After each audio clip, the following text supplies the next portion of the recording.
stakes are high and needs are more complex when running an established consumer products brand. You've got mounting pressures across multi-channel sales, complex supply chains, inventory across multiple warehouses, and leadership needs fast, accurate data to make decisions.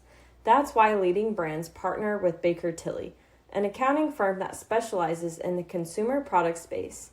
Their team understands the unique challenges of scaling product-based businesses, whether it's navigating transactions confidently, sales tax compliance, integrating ERP systems like NetSuite, or predictive analytics. Baker Tilly delivers. Discover how Baker Tilly's industry-focused services can help elevate your business. Visit bakertilly.com. But so you grew up in Dallas? Grew up in New Hampshire. You grew up in Hampshire? Yeah, I'm an East Coaster. Oh, are you really? Yeah. New Hampshire's gorgeous. Yeah. I'd go up whenever I go back east. That's my favorite part, is going up through New Hampshire and Maine. Yes. And Vermont, and yes. I'm like, this place is unreal. It is. It's weird because like you start feeling like you're climbing the mountains of Utah because the trees are getting bigger and thicker, but you're actually just flat the whole time. It's kind of trippy. It's true. It's true. Really... It's true. You know, the old adage, you can't get there from here. You can see why that happens out there. Yeah, that's right. You know, out here, if you can't see Timpanogos, there's another problem. There is. There's a smoke problem or something. But over there, you know, you're surrounded by just a green horizon. It in is. Every direction. It gets really my favorite thing about those areas. And nothing's planned. Oh. So like all the streets, you know, this is all random. They were all farm to market streets or roads, right? And you know, since the revolution, so there was no master plan. It's like driving around in Boston. You're like, this is the weirdest city I've ever seen. It's like Europe, where you're like, it wasn't built for cars, right? You're like, this is so weird. But the funnest thing to see in New Hampshire is those big, like, beware of moose signs. You're like, must be a cool place. I have to watch out for moose. So you were in New Hampshire, and then you moved down to Dallas. Is that right, or did you have actually? Every move I made, I just kind of moved westward. Oddly enough, my mom was never a big fan of that. She was always, you know, your parents, when you get out of college, they're like, okay, let's kick you out of the nest. There's that part. And then you leave, and then they want you back for the rest of your life, right? Yeah, that's right. And so, no, my background, I started in computer science, studio art, and international marketing and finance. So I left college not really having a clear place of where I was going to go, because you know, companies hire a marketing person, an accountant, you know, they hire a specific skill set. And so my first job out of college, I was an editorial cartoonist. Oh, so weird. Yeah. No way. Yeah. I was about to say, like, you're like probably this. the weirdest start to a tech story. But like, it's weird because like talking to you, you're like, you give me like Tony Stark's vibes. Like, you're super, super smart, but really chill. And just really like you wouldn't get that from you, like, unless you really got to know you. So we had you up at the Retail Collective, and you were speaking on behalf of Domo, and you're talking about AI. Everybody was on the edge of their seats because everybody talks about AI as if they know what AI is. And then you actually like taught people what generative AI was and everything else. It was really interesting. Oh, so I'm like, this is going to be a fascinating sit down. So you're slowly moving west, and slowly your mom's getting madder and madder. Is that what's going on? Well, I mean, it's more like coming out for Thanksgiving, and then I moved to Vermont. That was my first sort of newspaper job, and that was a great place to hang out, you know, just out of college. Is it Burlington? Yeah, it was Burlington, and that was during like that was several recessions ago, so it was a good place to sort of shelter, you know. And then that actually I got really successful there, working with another colleague, and I learned how to write. I learned about the core tenets of journalism, the ethics of journalism, how to report, how to design, I was able to really refine illustration.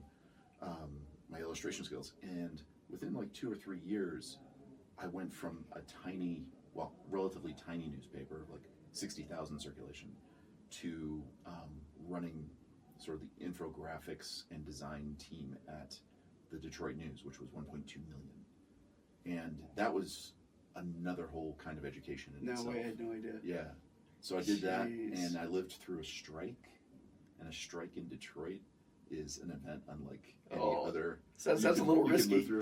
It was risky. It was risky. It ultimately ended up requiring things like secret parking lots and helicopters, and you know, to not miss an edition. You know, designing under duress was. We were talking yesterday. We had the CEO of Taft on. Oh yeah. And he was talking about, he's from Detroit. So we're talking about Detroiters. Have you ever seen Detroiters? Yes, I love It's that. my best show of all time. I love that show. Yeah, So funny. I'm a little bit addicted to it. So basically, what we kind of ran out of things to give each other for birthdays and stuff. So all we do is we try to buy each other like Detroiter T-shirts, or I think you should leave T-shirts or something. But yeah, it's like, man, Detroit sounds like a big scary place with Eminem and Kid Rock fighting each other all the time. Well, Detroit was. It absolutely. I remember first getting there because my wife's like, I think it's time to move. Let's just go anywhere. I'm like, how's Detroit? Because they want us out there. And she's like, great. And I remember driving in on the eve of Devil's Night, which was in Detroit, if you're familiar with it. Devil's Night for many years was like Halloween, but it was Halloween on fire. There was just thousands of fires set every night. It was like the Purge. Yeah, it was like the Purge. It really felt that way. And we pulled in, and I'll never forget coming in from like Canada, and you come past the original Joe Louis Arena, and there is, I think it was the fist of like Joe Frazier, and it's a giant sculpture of a fist. I'm like, oh, I think we're here. Yeah, you know, yeah, right? This is a different ready to kind punch of it. Yeah. And so I did my stint at the Detroit News, and during that time, like we won a Pulitzer, and so that was cool to kind of you do that, and then you take a step back and like. I'll never forget this. This is if I were to mentor more people, I would start with this, which is whatever job you're in, look around the room. Is there anybody there you want to be when you grow up? Yeah. If there is, you're in the right place. Yeah, that's right. And I remember looking around the room going, I don't think there's anybody here I want to be. Yeah, interesting. This person's on their third marriage. This person's constantly drunk. This person seems like they're about to go postal. You're like, I need a better room. Yeah, I need a better room. And the one person who I really admired was a guy named Bob Giles, and he had won 2 Pulitzers, and he was our publisher. And he always looked just comfortable. He, super bright, wrote books about how to manage newsrooms. He was always had a tan perpetually. He was just a gorgeous guy, right? And he had, like the tailored shirts. And one day I went into his office, and I had worked on some very big projects. I redesigned the Detroit News with a team of like 3 other really talented people. But it was only because Bob made it happen. He went, because we were owned by USA Today. And they were starting to clamp down, corporate-wise. And he's like, Chris, you've got 2 weeks. You can do whatever you want. Redesign this paper. I know you want to do it, but you just have 2 weeks. I'll hold him off for that. That was the kind of guy. I was like, wow. I wasn't, I didn't have 2 Pulitzers, right? So that kind of trust and, being able to kind of, it's more than trust. I think great leaders have this humility. Yeah. And that humility is not necessarily self-deprecating all the time or thinking you're lesser than anyone else. Yeah. It's a recognition that you can learn from anyone or anything. At any time. At any time. That's right. Right? And so I did that with the team, and it was really successful. We won an award for like best design newspaper in the world, which was strange and crazy and kind of random. Random. Yeah. So we did that, and I said, you know what? I think I've done what I can do in newspapers. I'm going to go start a magazine. Wow. And he's like, it's going to be great. That was it. That was the conversation. It wasn't like that was it. It wasn't like, hey, we'll give you more money and like put you, give you a new title, and like that would be false, and that wouldn't help, and that means you didn't really understand. Yeah. And so I started a magazine with one other guy from that, and that was called Hour Detroit, HOUR, like time. Yeah. And we decided to make a city magazine that was an authentic, I guess a tribute, but always having the rich and sometimes troubled, but also exciting backdrop of Detroit as part of it. So we didn't create a city magazine that was just like glossing over everything. Yeah. Like here's the best restaurants and the best plastic surgeons, like the old formula, the best, all that kind of stuff. Best of award too. And that was just an act of pure will. So I learned, I think, my chops of what it takes to build a startup from doing that. Well, especially like with the turbulence of print, like Anna, you're a lot younger than us, which is great in a lot of ways. But like newspapers used to just be the thing that everybody just opened and everybody read the same articles, and then all of a sudden digital came on in, and now there's all these paywalls, and it's a really difficult industry. Like I'm always reading. It feels like every 5 years, Salt Lake Tribune goes out of business, has to get like pumped back in full of money. Yeah. Like that's a difficult industry to start a new company in. Yes.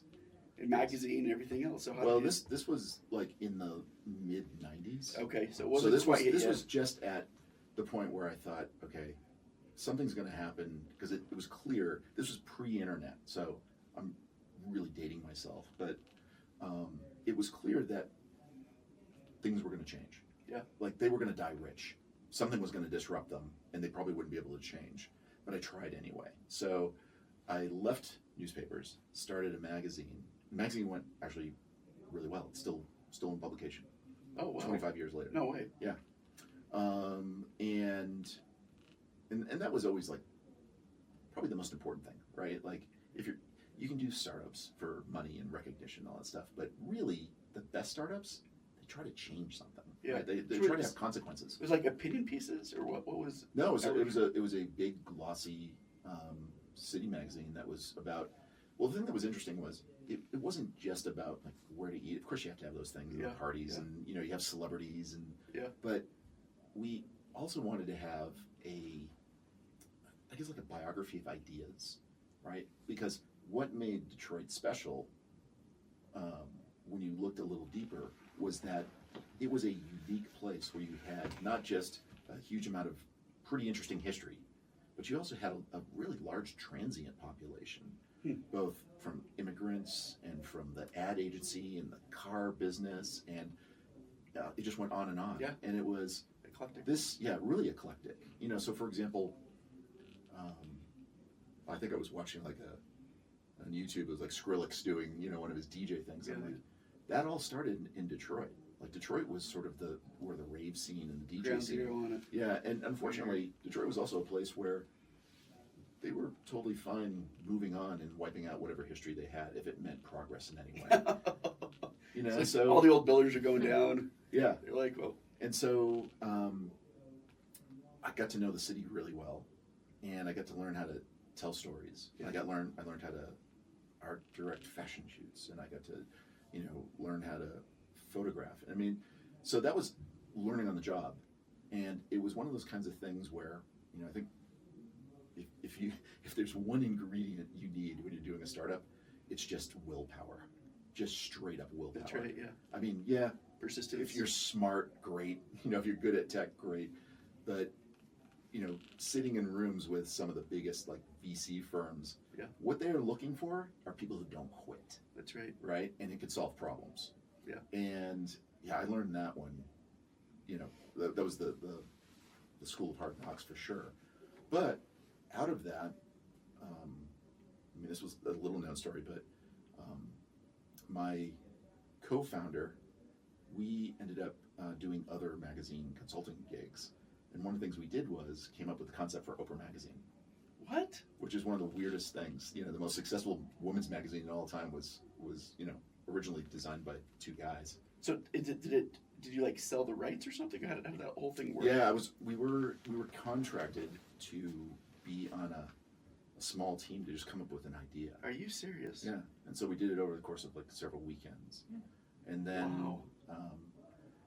it's interesting because then the powers that be got really excited, and then everything went silent, and then it got a little weird, and so Wow. but it's still kind of fun that that is like, it's a powerhouse. Like even like right now, yeah. I'll go talk to Cozy Earth and they're like, it really has kind of built their business. Somebody I remember from Oprah dropped by one of their booths. Yeah. And they're like, now they have 6 Oprah's favorite things, and they've just boomed their business, and that's incredible. Yeah, I mean, it's nothing against Oprah, of course. It was big corporations were trying to figure out how can we provide a vehicle for her. Yeah.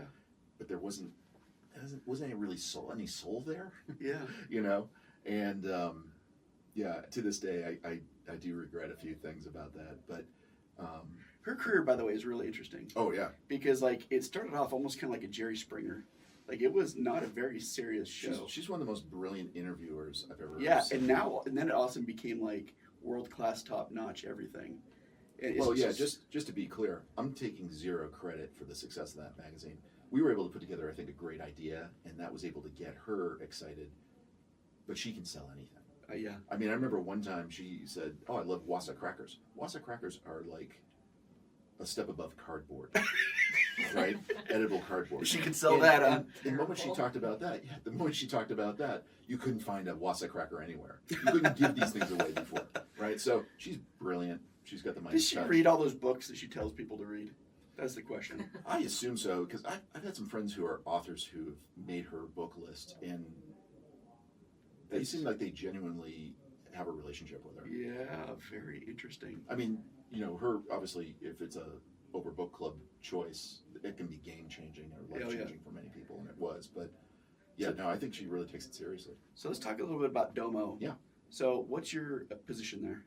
I'm the Chief Design Officer at Domo. Design. And I was also there at the start, about, I want to say 14 years ago. Yeah, 14, 15 years ago. I almost feel embarrassed because, most people are like, well, you stay at a job more than 6 months, it seems like. Well, Domo's so interesting because the success of Josh James with Omniture, which got bought by Adobe, it was like everybody was wondering, like everybody's eyes in all of Utah just turned to Domo.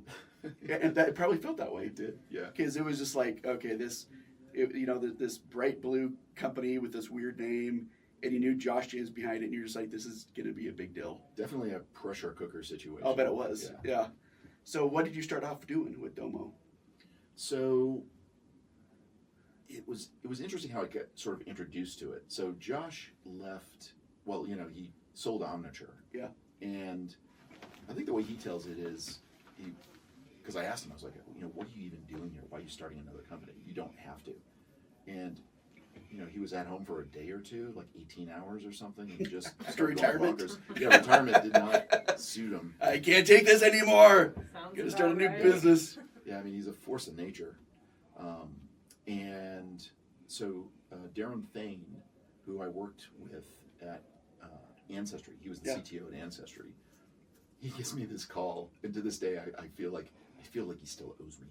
But he gives me this call. He's like, "Hey, you have any familiarity with like B2B software?" And I was doing, I just sold my previous startup, and I didn't have anything to do. Oh, interesting. Well, I had something to do. I was actually kind of a hired gun on Wall Street, which was kind of a weird situation because, they treat you really well, they pay you really well, but it feels a bit different. It sounds like its own TV show. Yeah.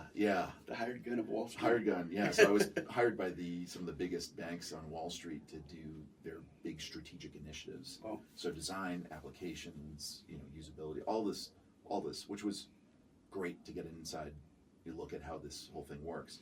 But ultimately, I was like, I don't think this is going to be a long-term kind of gig for me because I didn't really feel like I fit the culture there. And so that's when Darren calls, and he's like, why don't we get together, have some lunch? Come on down to Linden, and we'll go out to lunch. I'm working with Josh James. He just bought this company called Corda. And Corda was a tiny, tiny software company that was making dashboards. Oh, interesting, right? Yeah. So it was, doing okay, but it wasn't really booming. And so I remember thinking, I don't know exactly how interested I am, but I like Darren. Yeah. And sure.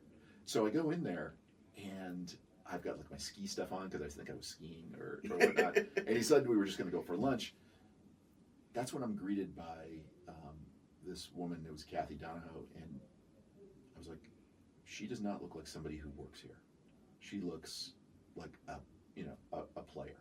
Oh, right? Interesting. So she's like, welcome. And I'm like, wait a minute, who are you? Yeah. She's like, oh, I was the head of HR at Omniture, and I'm helping Josh get this. Oh, like, this is a I'm trap. like, oh, exactly. And before I knew it, that was the trap. She's like, here's the, here's your agenda. You're going to be meeting all these people today. And then I'm like, wait a minute. I was going to go out to lunch with Darren. Darren's not even in the building. Oh, no way. I was It snared. is a trap. I was snared. You're like, I'm here ready to ski down the hill, man. Yeah. What is up with this? Yeah, because I was not prepared for an interview. Anyway, I go through, I was like, they're nice people. I'm sure, maybe Darren will show up and we will get to catch up. And then she's like, oh, Josh is here. He'd like to meet with you. And I hadn't met Josh before. I mean, I had friends like, like everybody who worked at Omniture and stuff.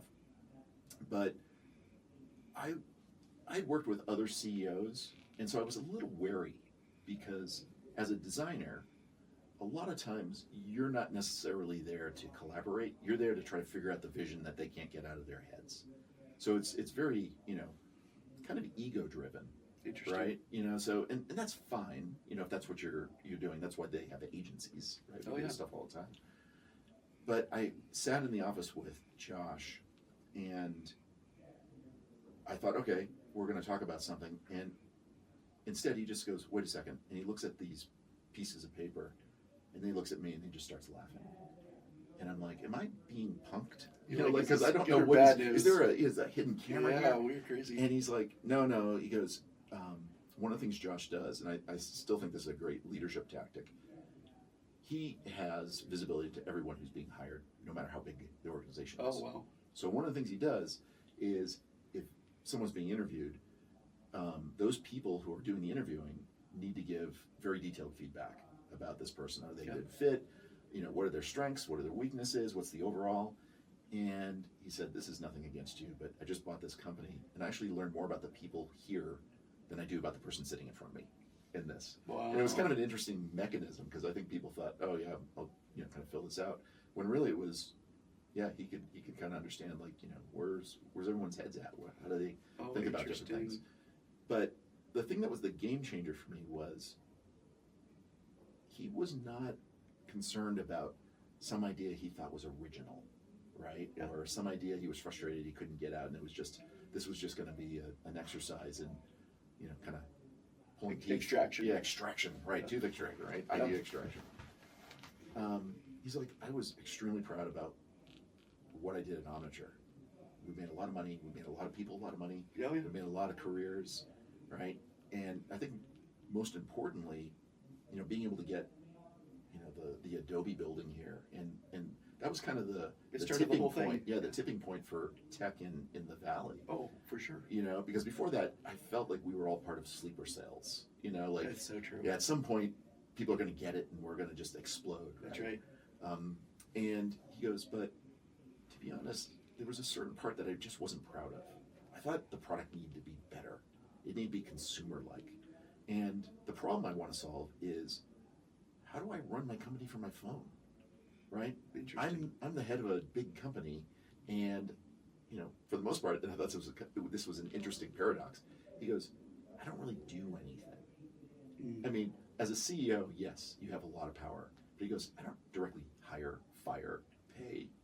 I don't code anything. Right? Yeah. But I find myself in these interviews, or I need information, and I can't access it, and that's wildly frustrating. Yeah.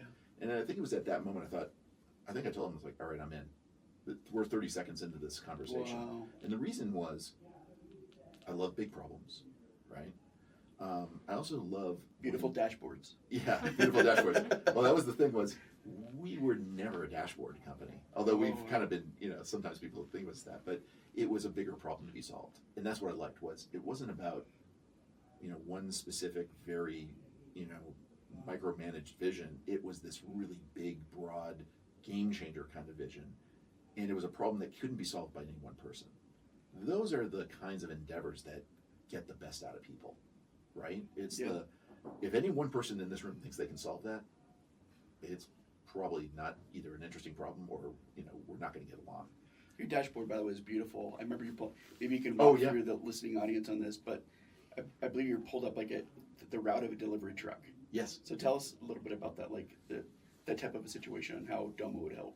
Sure. So one of the things that I know, for the context, with the excitement around AI, essentially everybody's an AI company, right? And at least they claim it. Yeah, they claim it. If not, it's probably right around the corner. A lot of organizations, are not necessarily sure what all this means. Yeah.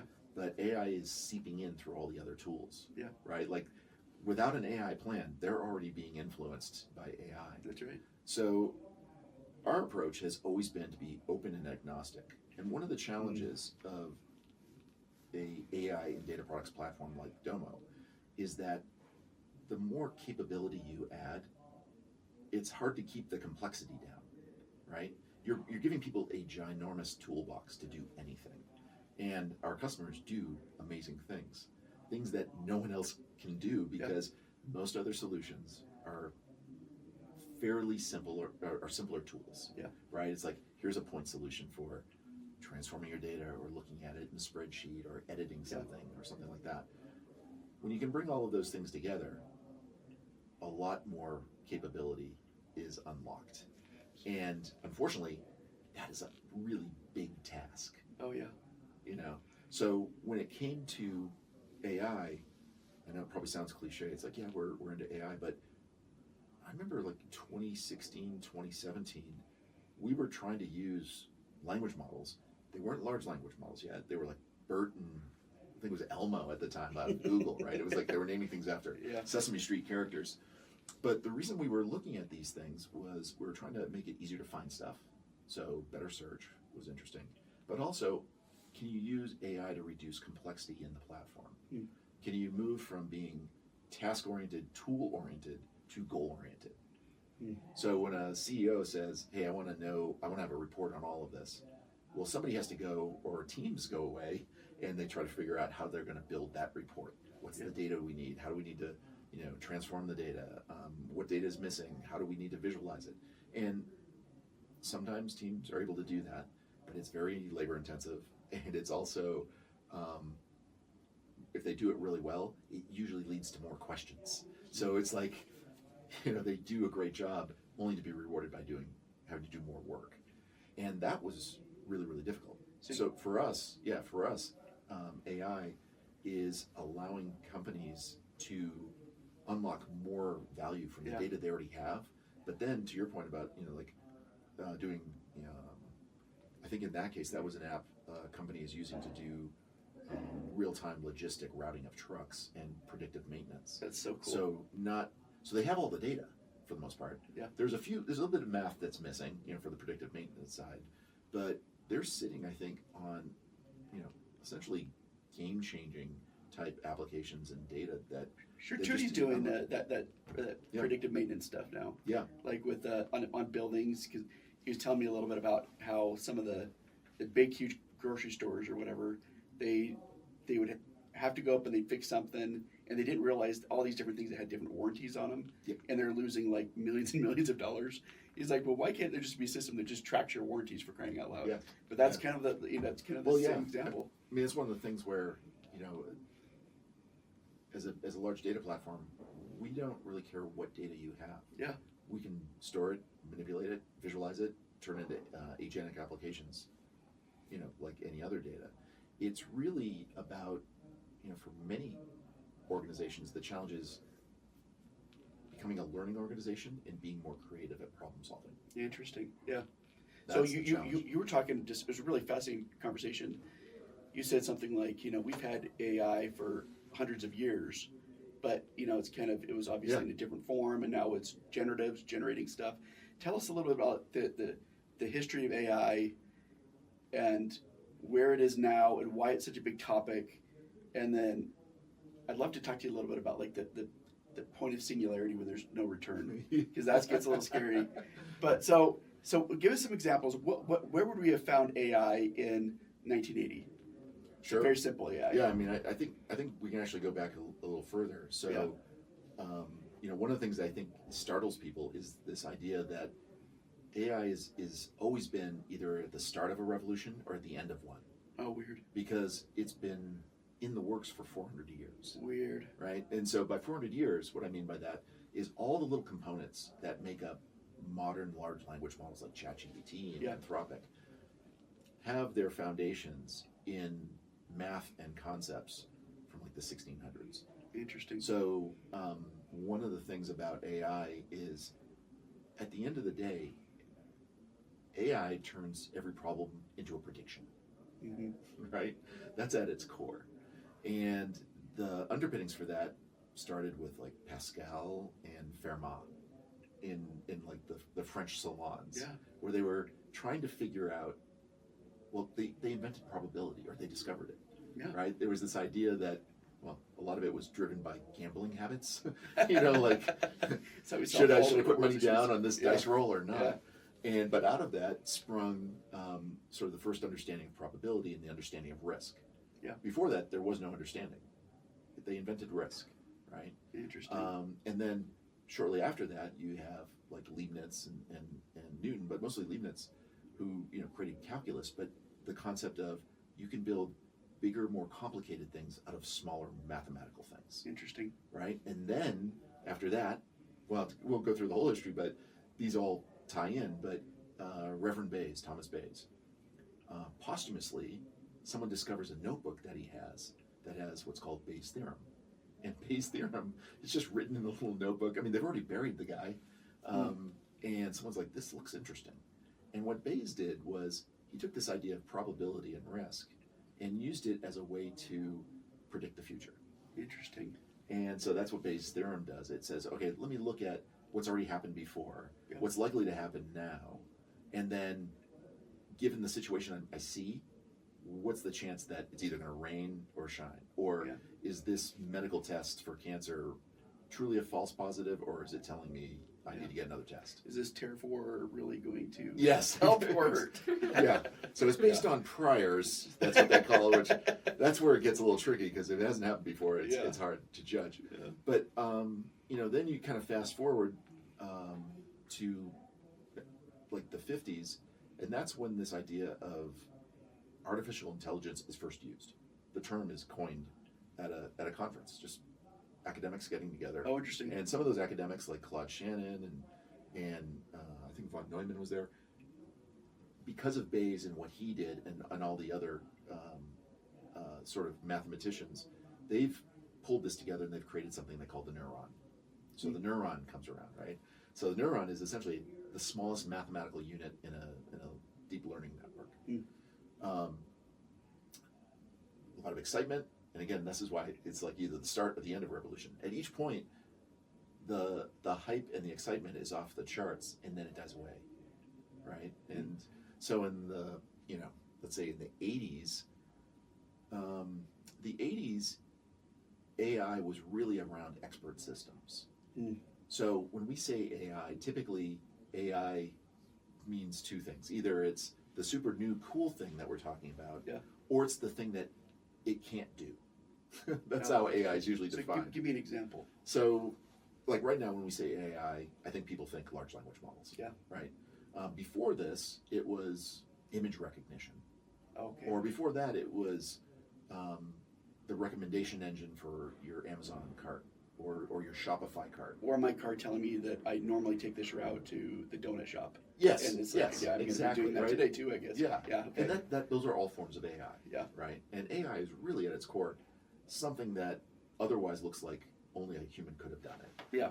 Right. But in the case of since you're asking about the 80s, in the 80s we didn't have enough compute power to do anything really, really interesting.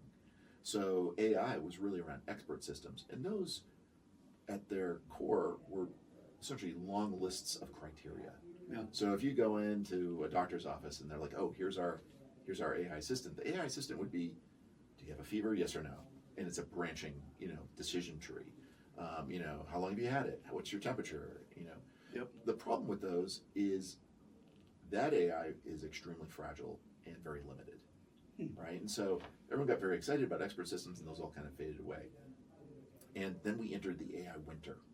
You really didn't see much happening until, I want to say, like the sort of early 2000s. And in the early 2000s, there was a change. And that change was, we had the internet. That was pretty dramatic. But all of a sudden, you had tremendous amounts of data. You had tremendous amounts of, a lot more compute than you did, and you had better algorithms. And so then there was kind of an explosion in AI, but it was around mostly like image recognition, right? And so you had these academic contests, and what really drove those was better labeled information. You can think of those as like digital flashcards. Oh yeah. So researchers went through it and created all these flashcards. So like hot dog, not hot dog. Yeah. Right? Or, show the computer this and then flip it over, that's an apple. Yeah. Right? And so what you're doing is that's called supervised training. What you're doing is you're giving the algorithm flashcard and you're trying to get it to guess. And it has to figure out, it starts randomly. And then over time, with new algorithms like back propagation propagation was a big one, because usually what happened when the neuron was invented, it worked great, but it only worked in one direction. Okay. So a neuron, in the case of AI, is really just a tiny calculator, and it takes in a bunch of numbers, and then goes, okay, if it's at a certain kind of threshold or there's a certain pattern, then I'm going to pass my data down to the next level. Okay, so But you combine trillions of these, you get something really interesting. so eventually you're like the computer's told, I've seen so many hot dogs with so many different types of forms. Now it can more actively predict which one is a hot Yes. dog, even if it doesn't really look like it. Yes, Yeah, and so at the neuronal level, Yeah. a lot of times what those were doing were you'd have neurons that would start by being only shown one pixel. Oh. And then these neurons kind of get together and combine, and they find patterns. And what you're seeing with large language models is when you do this at much, much broader scales with much more compute, much more content, you get emergent properties, language understanding, Interesting. tool usage, the ability to kind of mimic. It's actually a giant mimic engine in many ways.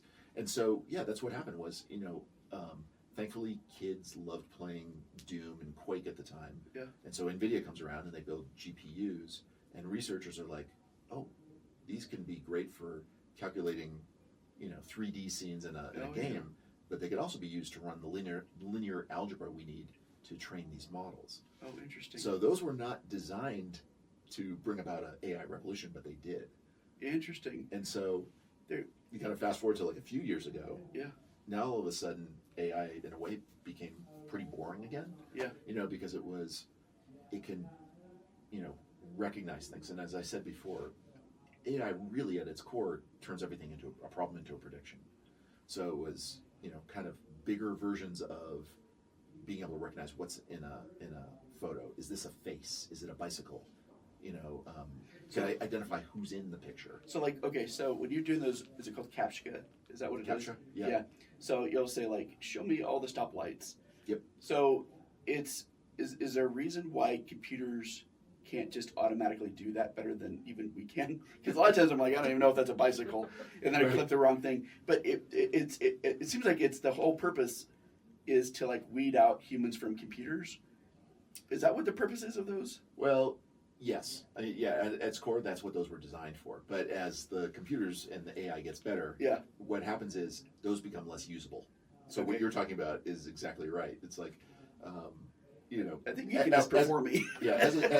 as a designer and UX person, I'm like, they're making a whole business just on, putting a usability problem on every page. Yeah. Because that's what it is, right? It's like weird scrambled stuff. But at its core, it's trying to make a distinction between, what is something a human can do versus what a machine can do.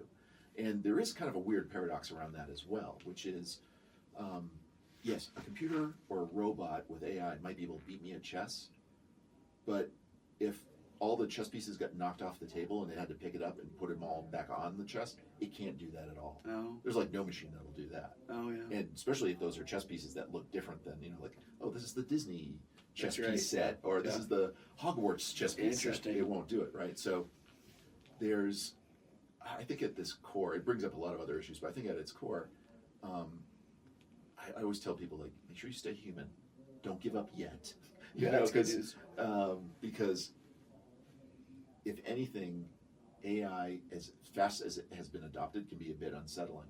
Yeah. But I think the really smart people are going to understand what they really bring. Is what you do really well just read emails and respond to emails? Or do you do something else? Yes. Do you bring great interpersonal interpersonal relationships, skills, right? yeah. You bring great moral clarity to things. Do That's you right. have great, there you go. Idea generation? Are you able to connect lots of different dots? Because remember, these large language models, they've read everything that's been out there. Yeah. But they don't really learn. Yeah. Right? They do mimic, and they can do learning type things. I guess in a way it depends what you think of as learning, but I saw this interesting research. Oh, so all right. So just fundamental question on AI. And so with AI, is it basically if the basic definition, boiling it down? Is it in essence just grabbing everything that's ever been Googled before and then spitting out the best new information, or at what point is it actually learning like for example, I'll use Grok, right? Yeah. So I'll go on Grok and I'll ask it some questions. It'll research 25 different articles, pull out all this history, and then it feels like it's almost like analyzing it and then giving me back the best comprehensive version that it believes is true. Is this the unhinged mode or the regular mode? I have no idea. It might be a little unhinged. Grok has its own little flavor to it. Yeah, it does, doesn't it? Where it's like didn't like go a little like swear at you and stuff. Yeah, yeah, that's right. Well, to take just one little step back, because I think on that progression where we're talking about AI turning things into predictions, there was a change. There was a dramatic change. And that's what started to happen around 2017, 2018. And that was, Google's paper, Attention is All You Need. And that was the rise of the large language model. But it was also the time at which all of that research in identifying what was in a picture, cat, not a cat, right? The fact that most of AI was, it was hard to find examples otherwise, either predicted or classified something. Yeah. Which is kind of similar, right? It's like, well, 20% chance that this is a cat versus a dog. The change was they decided to run one of those algorithms backwards. Okay. Right? So they had spent and been really successful at identifying images and I think it's strange that they didn't start with text, but we can talk about that. But when they ran it backwards, they were like, okay, draw me a picture of a bus.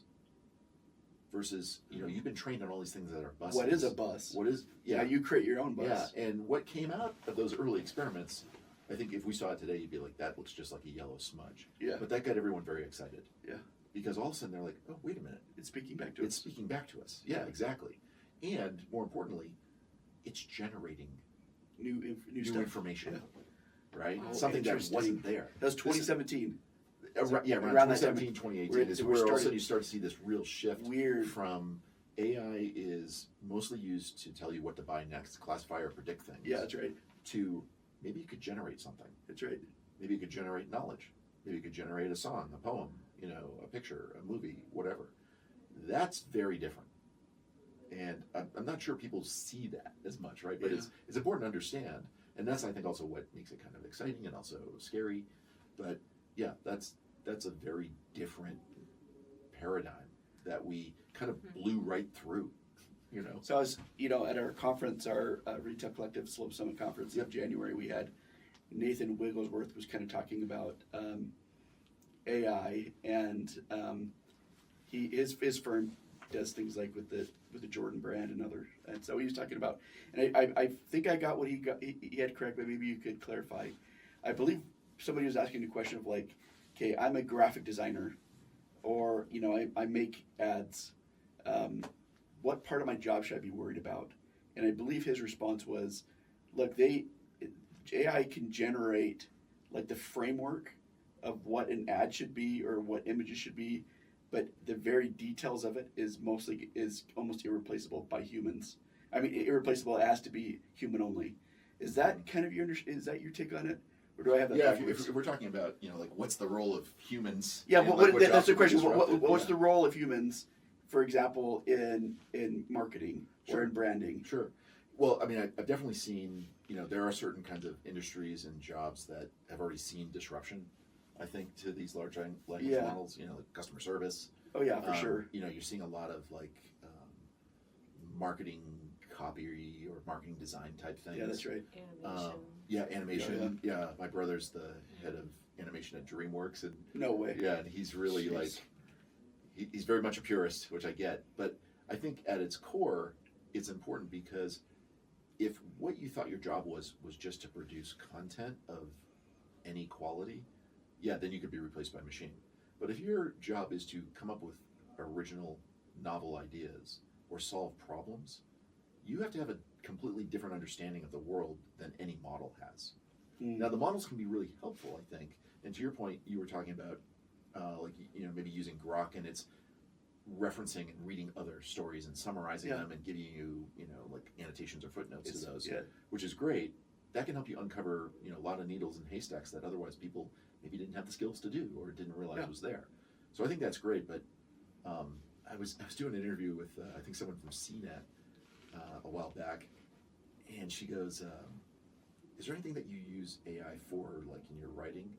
And I think I wanted to say, like, I wish I could, but then I thought, no, I never want to do that, and I haven't seen it yet. And I don't know, maybe I'm too close to it, but I think people who have already developed a certain mastery of their craft, they're not going to be replaced anytime soon. And I know it's somewhat cliche to say, you know, you're not really competing against AI. You're competing against somebody who's really good with AI. And that's always been the case, right? It's always people who can have mastery of other tools. This tool is definitely a bit different, but yeah, I think if you maybe look at your job a little differently, not just from sort of core mastery, but what do you spend your time on? Everyone's jobs is made up of multiple kinds of tasks. Yeah. Well, I think if 50 or 60% of the tasks you do could be automated away, then either great, do the thing that you really bring value at, or maybe find something else to do. That's right. You know, so that's how I kind of look at it. So it's a lot of interesting predictions of like how much of the workplace or current jobs will be replaced by AI in 20 years. Like, what's your stance on all that? Like, if you got if 60% of the population right now is in the workforce, how many of them have jobs that are going to be completely replaced by AI? Yeah. In 20 years. So, we were talking about, is this the start of a revolution or the end of one? Yeah. Right? And this is sort of like 400 years in the making in many Yeah. ways. So I would say, whenever new technology comes along, there is a disruption and there is a lot of uncertainty and anxiety around that. But, if you look at like where we were 130 years ago, like at the start of the 20th century, 50+% were working in agriculture. Yeah, Most of us right. were working farms. That's right. I mean, down here, like in Linden, those used to be all like, peach groves. That's right. Right? But we don't have any problem finding peaches. That's right. And we also have no problem feeding ourselves. So interesting. So, as these transformations come along, I think in the short term it could be disruptive to certain folks, but in the long term, it usually opens up way more opportunities. Yes. I think that's what you're going to see. So a lot of times, like at Domo, we talk about, let's automate the menial so we can focus on the meaningful. And I think in some ways, I'd like to think about making AI boring again.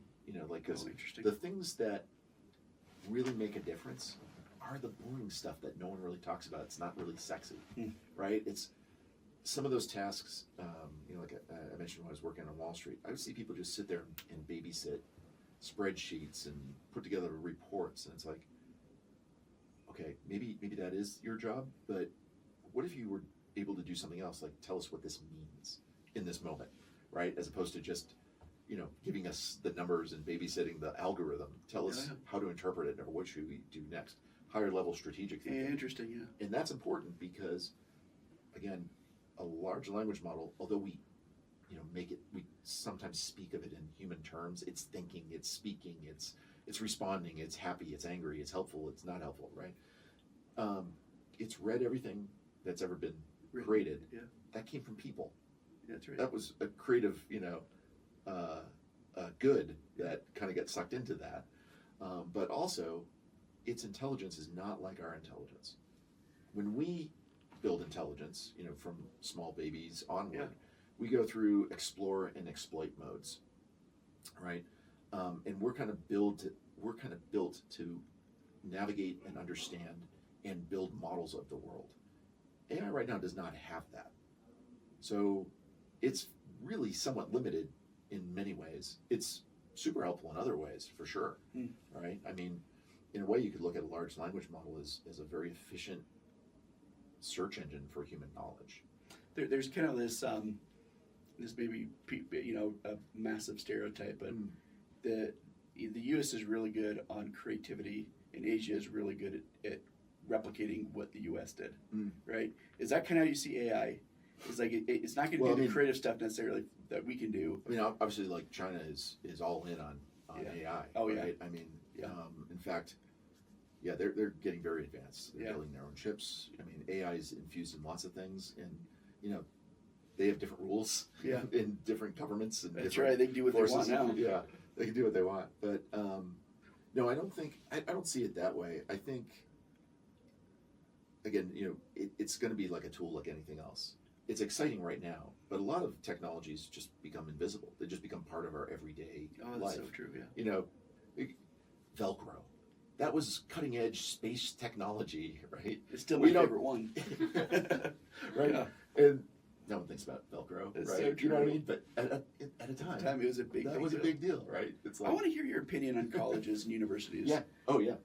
So, what's your take on it? I mean, are we going to get to a place where it becomes less and less important, and these universities become more and more empty, or what do you think is going to happen? So, I've heard. I mean, there's a few different ways to sort of parse that, but Yeah. AI does force us to have real conversations about things that, Yeah.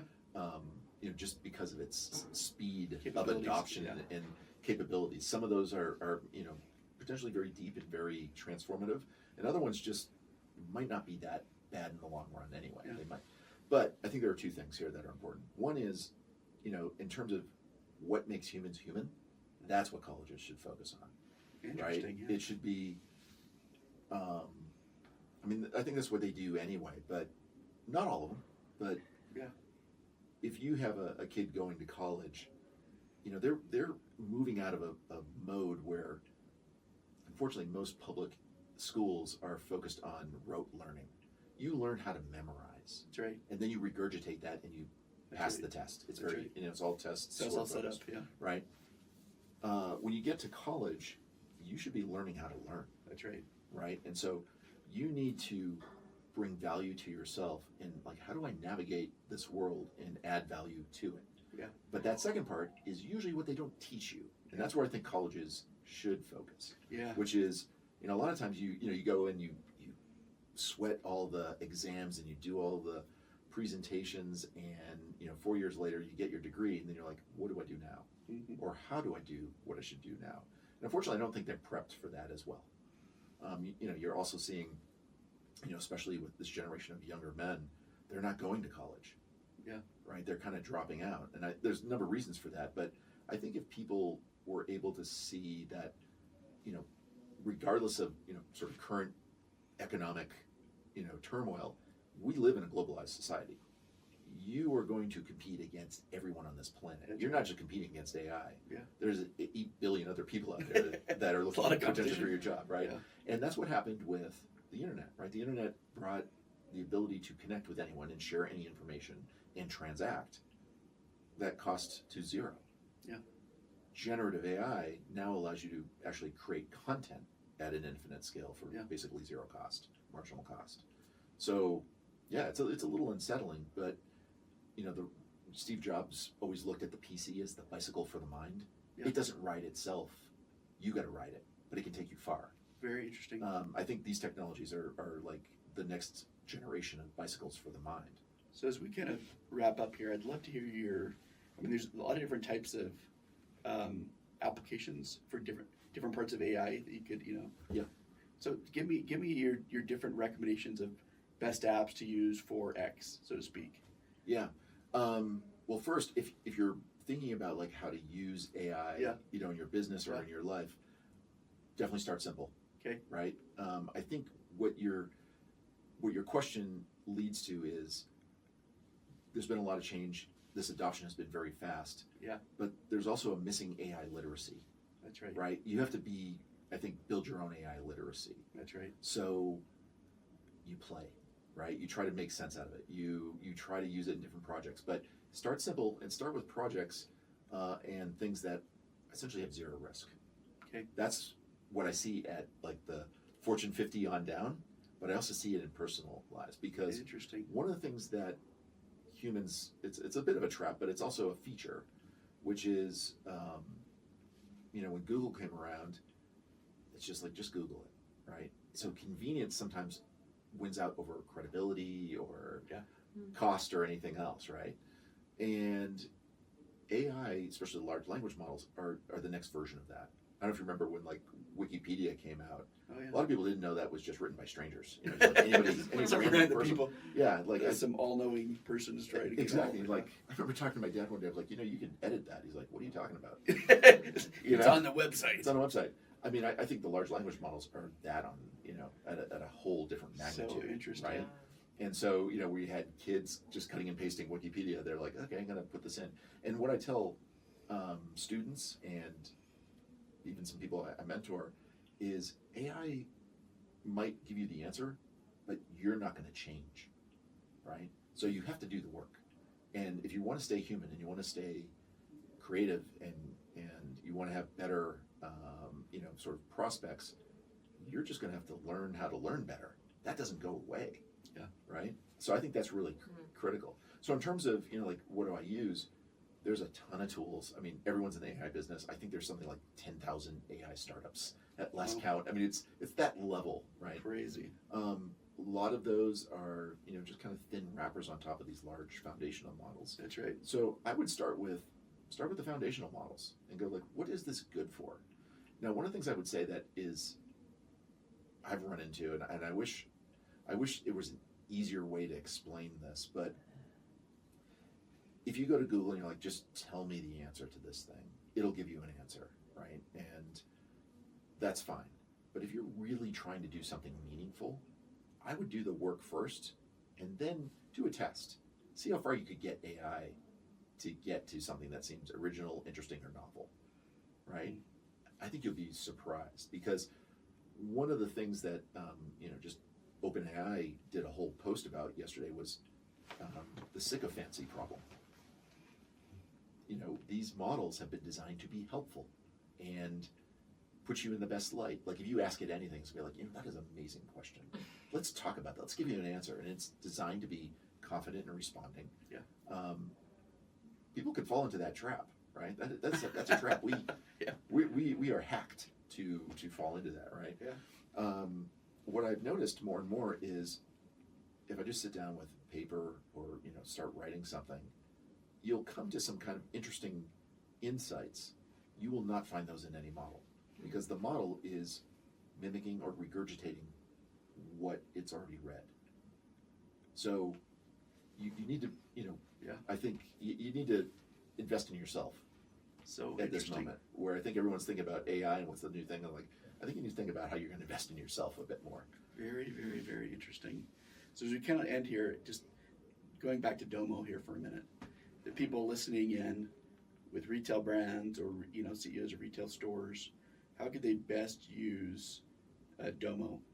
Sure. Applications. Yeah. So we have some of the biggest retailers on the planet who use Domo, and what it comes down to is solving problems with your data.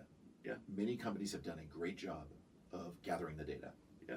They've done a great job at creating the reports that were asked for. But being able to use your data in new kinds of ways to create new kinds of outcomes, that is new. So the ability to take information that otherwise would be kind of sitting in some sort of proprietary warehouse for a bit, you can turn those into things that then allow greater decision making across the organization, greater awareness, greater read and react. And in a time like this where there's a lot of uncertainty, being able to get back to that humility idea, where it can learn and interesting ideas can come from anywhere. Being able to connect your data with your AI with the smarts that are distributed across your organization is going to be critical. That's how companies are going to win, because they're going to have to learn how to innovate. They're going to have to learn how to be more aware faster, and they're going to have to learn how to respond faster. So like just in a rudimentary example, if you're a grocery store and you've been checking all your point of sale information and you see how many oranges you've been pulling up and then how many, Built bars you've been selling and everything else, you might be able to grab and extract some of that data, and you might be noticing that, for example, a lot of oranges are going bad a little bit quicker than they typically would. So maybe you plug some of that information into Domo, and Domo might be able to help you with your supply chain. Is that for sure. Yeah. So if you have supply chain data, if you have customer reviews, you can.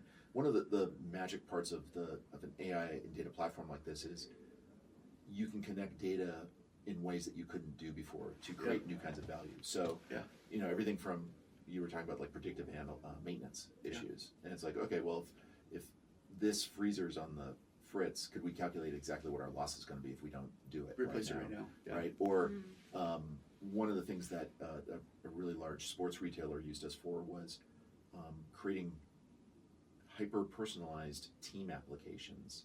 So when you go to the store, everyone there knows exactly what they're going to be doing that day. Oh, interesting. But also, everyone's knowledge of product and what's important that day has been up-leveled. So, for example, because they're getting intelligence of here's what bestsellers are, or here's where we might have Here's the maybe a supply chain issue, you're prepped, or you have the ability to answer that question right at your fingertips. Okay. So we saw that with everything from more efficiently getting stuff on the shelves faster to, hey, we don't have that, but guess what? We know where you can get it, or we can get it for you. And that all of a sudden changes the equation. You're now using your data to create a better sort of guest experience. Yeah. They're not just people buying stuff. You're not just tracking that. You're using your data to create a platform of capability. Most companies think of themselves, I think, in a very transactional way. Yeah.